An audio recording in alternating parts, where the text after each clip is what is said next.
Magandang gabi po sa inyong lahat. Ito pong muli ang inyong lingkod, Ate Mia, na maglalahad pong muli ng isa na namang katatakutan na horror story. Halina't samahan niyo po akong makinig at samahan niyo po akong matakot. Ang ating pong mapapakinggan ay isang kasaysayan ng ating kaibigang si Jay sa kanyang kwartong laging gabi. May isang lumang building sa isang tahimik na bahagi ng MP Traders. Hindi ito abandonado. Maraming nakatira. Halos lahat ng unit na gusali ay okupado. Ngunit may isang silid roon na matagal nang iniiwasan ng mga tao. Hindi dahil sira, hindi dahil luma, kundi dahil may isang kwarto roon na parang hindi kailanman nasisikatan ng araw. Iyon ang kwartong inupaan ng kaibigan kong si Jay. Maliit lamang ang silid, isang kama, isang maliit na aparador, isang lumang electric fan. Ngunit ang pinakakaiba, wala itong bintana. Parang sadyang isinara at itinakpan ang dating bahagi ng bahay na iyon. Makapal ang dingding at halos walang pumapasok na natural na liwanag. Kaya kahit tanghaling tapat, kapag pinatay mo ang ilaw, gabi. Literal na gabi. Walang anino, walang hugis, walang makikita. Kahit ang sarili mong kamay, hindi mo ito matitigan kapag inilagay mo sa harapan ng iyong mukha. Noong unang araw na nakita namin ang kwarto, natawa pa si Jay. Laging gabi sa kwarto ko.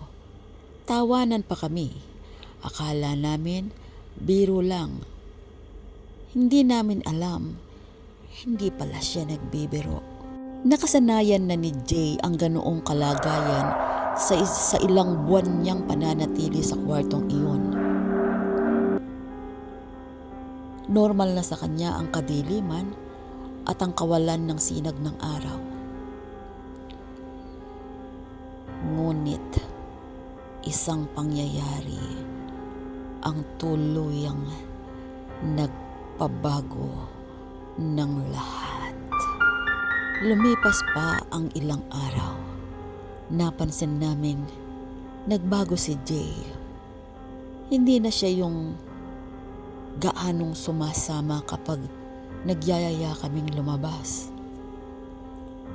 Kapag tinatanong namin kung bakit, lagi niyang sinasabi, pagod lang sa trabaho, lagi pang puyat. Ngunit isang gabi, habang nagkukwentuhan kami sa labas, bigla niyang nabanggit, may nararamdaman ako sa kwarto. Tumahimik kami. Ano? Saglit siyang nag-isip bago sumagot. May tumitingin.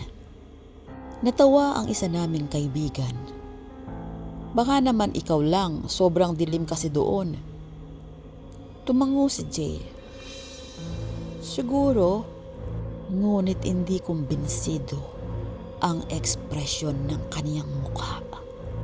Dahil sa tuwing pinapatay niya ang ilaw at magsimulang humiga sa kaniyang kama, pakiramdam niya may dalawang matang nakatitig sa kaniya mula sa sulok ng kwarto.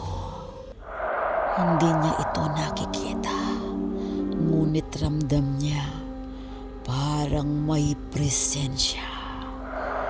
Parang may taong nakatayo. Parang may taong nakatayo sa gilid ng kama. Tahimik, nakatitig, naghihintay. Nakatayo ng tuwid. Isang gabi, nagising si Jay. Hindi niya alam kung anong oras na. Napakadilim ng buong kwarto. Hindi niya makita kahit ang sarili niyang mga daliri. Tahimik. Walang tunog ng electric fan. Walang sasakyan sa labas.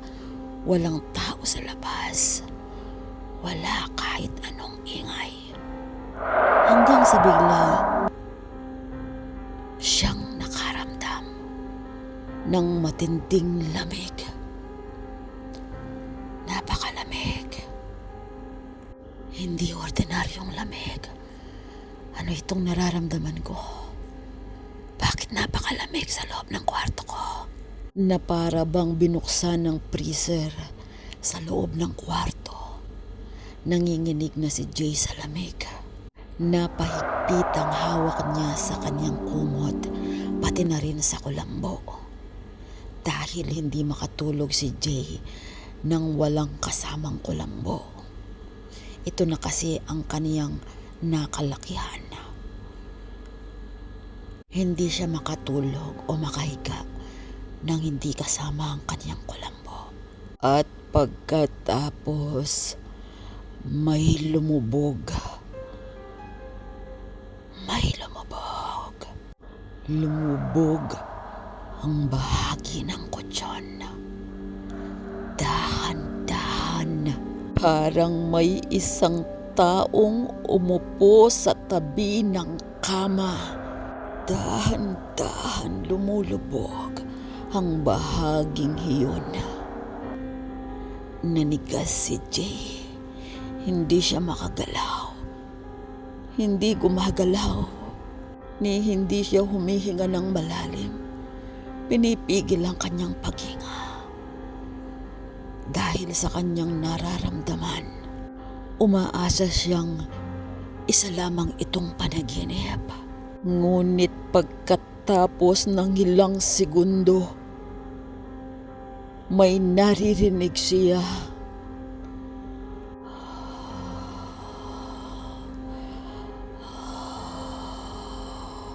Isang mabigat at tuyong paghinga. Malapit. Sobrang lapit. Halos nasa tabi mismo ng kanyang tenga. Napapikit ng mariin si Jay. Huwag kang gumalaw. Huwag kang gumalaw. Ang wika niya sa kanyang sarili. Iyon lang ang paulit-ulit niyang sinasabi sa sarili. Ngunit may naramdaman siyang gumagapang sa kaniyang braso. Isang daliri. Malamig. Magaspang. Parang balat ng isang matagal nang nakahimlay sa lupa. Dahan-dahan itong gumagapang mula sa kaniyang siko papunta sa kaniyang balikat. At pagkatapos, sa kaniyang leeg, nanginginig na ang buong katawan ni Jay sa sobrang takot. Pilit niyang iminulat ang kanyang mga mata. Sa una, wala siyang nakita, kundi kadiliman. Ngunit may manipis na liwanag na pumapasok mula sa ilalim ng pinto. Ay sapat na iyon para makita niya ang nasa tabi. Ang nasa tabi niya, isang babae. Isang babaeng nakahiga, nakatitig sa kanya. Maputla ang mukha, lubog ang mga mata, magulo at mahaba ang buhok at nakakalat sa unan. At ang pinaka-nakakatakot, nakangiti siya, isang malawak na ngisi at hindi natural na ngisi. Habang lubog at nangingitim ang mga mata, masyadong malawak. At habang nakatitig sa kanya ang babae, hindi ito kumukurap. Ilang segundo, 2, 3, unti-unting inilapit ng babae ang mukha nito kay Jay. hanggang sa naamoy niya ang mabahong amoy. Amoy lupa. Amoy basang kabahong. Amoy, amoy patay. Amoy patay. Gusto niyang sumigaw, ngunit walang lumalabas na boses. Tinangka niyang abutin ang switch ng ilaw.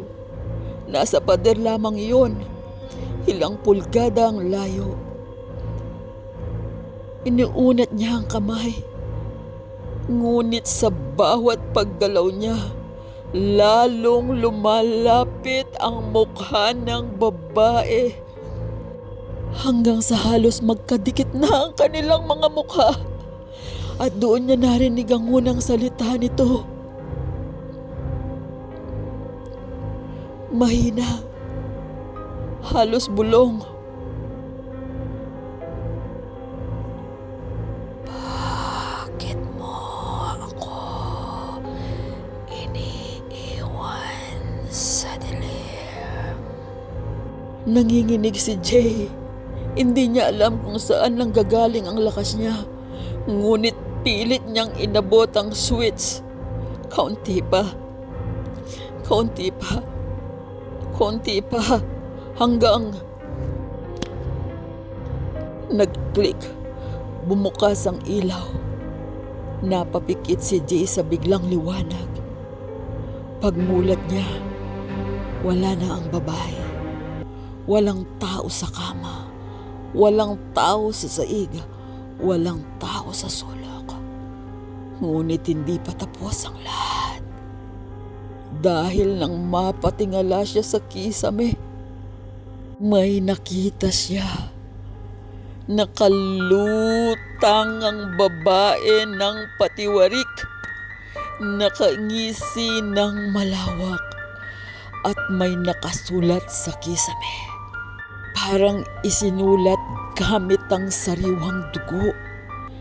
Direkta sa ibabaw ng kaniyang kama. At ang nakasulat ay, "Salamat sa pagpapatuloy mo sa madilim mong kwarto." Sa ilalim nito, may isa pang linya mas maliit. Mas nakakatakot. Huwag mo nang patayin ang ilaw. Huwag mong papatayin ang ilaw. Mula ng gabing iyon, hindi na pinatay ni Jay ang ilaw. Kahit matulog, kahit umalis siya ng kwarto, kahit tanghaling tapat, laging nakabukas ang ilaw. Ngunit hindi ibig sabihin noon na ligtas na siya.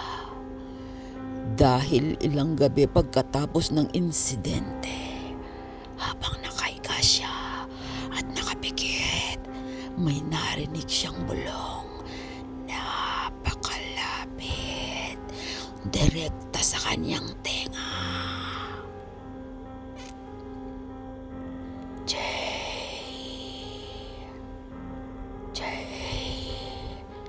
Tumilat siya. Walang tao. Tahimik ang kwarto. Huminga siya ng malalim. Akala niya tapos na. Hanggang sa marinig niya ulit mas malinaw, mas malapit. Nandito lang ako. Pinapanood ka. Jay, nandito lang ako. Napatingin siya sa sulok. Wala. Ngunit pagkatapos ng ilang segundo, unti-unting namatay ang ilaw. Biglang nagdilim ang buong kwarto. At mula sa sulok, may isang babaeng bumubulong. Mas gusto kitang kasama kapag laging gabi. Ikaw, gusto kitang kasama sa kadiliman. Kinabukasan, wala na si Jay. Hindi niya dinala ang kanyang mga gamit. Hindi niya kinuha ang mga damit. Hindi niya kinuha ang cellphone at charger. Ang tanging naiwan sa kwarto ay ang kama. At sa ibabaw nito, may bagong sulat sa kisame. Parehong itim na tinta. Parehong nakasulat kamay. Ngayon, magkasama na tayo. Hindi na ako nag-iisa. Mula noon, hindi na muling pinaupaan ang kwartong iyon. Ngunit may isang bagay na mas nakakatakot. Ayon sa bagong nakatira sa kabilang unit, kapag dumadaan siya roon tuwing gabi, nakikita niyang may liwanag sa ilalim ng pinto. At minsan, may dalawang anino sa loob. Isang babae at isang lalaki. Nakatayo, nakatitig, tahimik.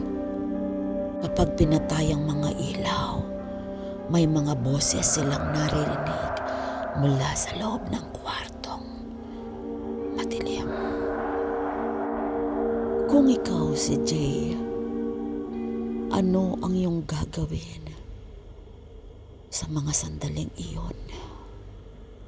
Pipiliin mo pa bang tumira sa kwartong laging gabi?